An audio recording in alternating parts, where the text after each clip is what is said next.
प्राचार्य पी.बी. पाटील यांच्या 93व्या जयंतीनिमित्तानं शांतिनिकेतन लोक विद्यापीठ आणि प्राचार्य पी.बी. पाटील सोशल फोरमच्या वतीनं आज कर्मयोगी पुरस्कार सोहळा मोठ्या उत्साहात पार पडलाय। सदर पुरस्कार पाटोद्याचे माजी सरपंच भास्करराव पेरे पाटील यांना ज्येष्ठ इतिहास संशोधक तथा प्राचार्य पी.बी. पाटील सोशल फोरमचे अध्यक्ष डॉक्टर जयसिंगराव पवार यांच्या हस्ते आणि ज्येष्ठ पत्रकार उत्तम कांबळे, कार्याध्यक्ष गणपतराव पाटील, सचिव बी.आर. थोरात, संचालक गौतम पाटील यांच्या प्रमुख उपस्थितीत प्रदान करण्यात आला। यावेळी हजारोंच्या संख्येने नागरिक, समस्त सांगलीकर आणि इतर मान्यवर उपस्थित होते। दिवसभर त्यांनी आज आपल्या परिसराचा पाहणी करून आपलं जे काय आहे तर ते काम आहे काय आहे त्याची अंमलबजावणी त्यांच्याच कार्यातून आम्ही घेतलेले आहे। त्यांना अनुभव असला आज रांगोळी प्रदर्शन केले।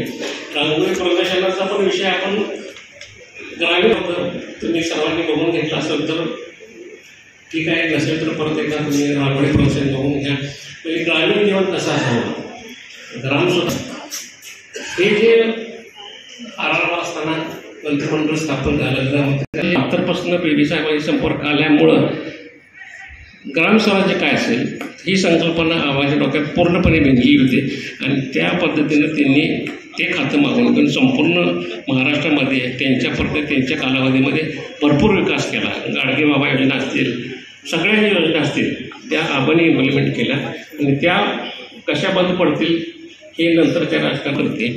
आता आबा नाही आहेत आपल्यामध्ये, त्यांची उणीव जाणवते आपल्याला, पी.बी. साहेबांची उणीव जाणवती, माईंची उणीव जाणवते, पण आता आबांच्या रूपानं आबा इथं उपस्थित आहेत असं मी समजतो। आणि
हलू नका आता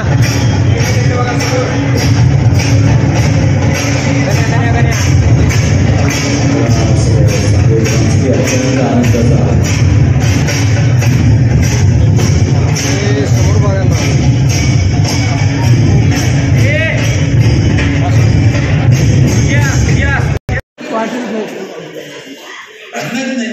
भांडणाचे कारण काय?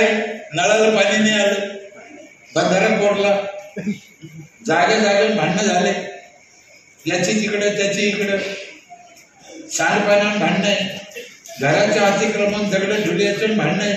आम्ही तो विषय ठेवला नाही। गावात ते कचरा इकडे गेला तिकडे गेला हे विषय 100% मिटून टाकले आम्ही। हो ना, मग आम्ही हे विषय गावात ठेवले। माझं एकही घर असं नाही आहे की जे इंचात आम्ही मोजले नाही। भांडणं कशी होते? होऊच शकत नाही। अहो, तुम्हाला एक किस्सा सांगतो, मला आठवण आली। चुकला का ग्रामसेवक चुकला, शेजारी चुकला का बाप चुकला हे म्हणण्यात अर्थ नाही।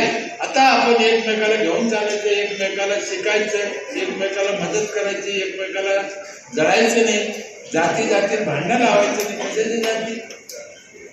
सगळे आमदार कोणाची जात, कोणती जात, कोणाची सून, कोणाचं साजरं कोण आहे पता नाही। जाती भांडणं तुम्हाला माझ्यापेक्षा सगळं माहिती वाटते। एकाच्या जातीत सोयीक नाही। आमचं कर भांडणं जातीसाठी बरोबर. मला तर मान्यच नाही जातीचं कायची जात. मी आज काल सकाळीच आमच्या साहेबाला म्हणलो होतो, आमच्या महादेवाने तेव्हा दुसऱ्या जातीची आणली होती धरून, काय घाबरायचं जरा. पार्वती महादेव एका जातीची नाही कोण सांगत कधी. आणि महादेवाची भक्त आहे मग घाबरता कशाला. जोपर्यंत भारतातून जात जात नाही तोपर्यंत विकास होत नाही. ही जात गेलीच पाहिजे. दोनच जाती पाहिजे आमच्या मानवाची, बस. चांगला वाईट, महिला पुरुष, बस एवढं लय झालं आम्हाला. काय करायचं.